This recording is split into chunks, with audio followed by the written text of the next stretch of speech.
একবার রাসূল করিম সাল্লাল্লাহু আলাইহি ওয়াসাল্লামের একজন কাজের ছেলে ছিলেন, তিনি হঠাৎ করে অসুস্থ হয়ে পড়লেন। সেই কাজের ছেলেটা ছিল ইহুদি, অমুসলিম। কি ছিল? অমুসলিম ছিল।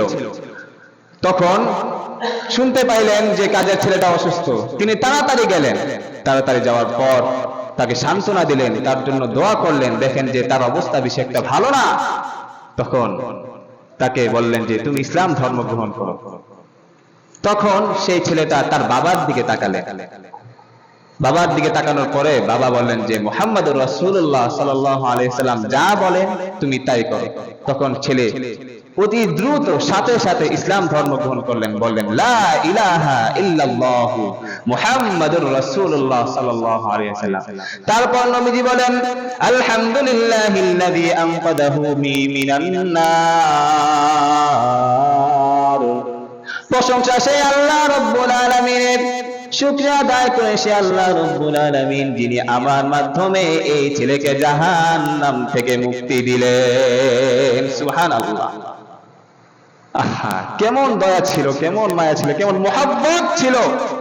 অসুস্থ যখনই শুনেছে, ইহুদি হোক নাসারা হোক, যখনই শুনেছেন অসুস্থ হয়ে পড়লেন, তখনই সাথে সাথে চলে গেলেন।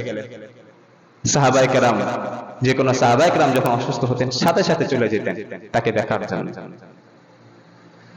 আহা, কি দয়া, কি মায়া। শুধু তাই নয়, আমার নবীজির কি সুন্দরতম আচরণ ছিলেন। তিনি সবার সাথে সুন্দরতম আচরণ করত।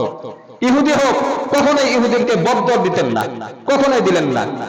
তাকে এত অত্যাচার নির্যাতন করেছে, এত মার দিয়েছে, তারপর আল্লাহ সুবহানাহু ওয়া তাআলার কাছে বিচার দেন নাই। জিবরাইল আমিন বলছেন, হে নবী আপনি অনুমতি দেন, আমি এখন দুনিয়াটা উল্টে ফেলব। বলেন না, এই কাজ করো না। তার কারণ আজকে আমাকে যারা মারতেছে, পাথর মারতেছে, হতে পারে একদিন তারা ইসলাম ধর্ম গ্রহণ করে আল্লাহ রাব্বুল আলামিনের পথে ফিরে আসবে, হতে পারে। সেজন্য তোমরা কোনো কিছু করবেন না। বিশ্বাসটা ছিল। সুবহানাল্লাহ। তিনি সর্বশ্রেষ্ঠ চরিত্রের আধার।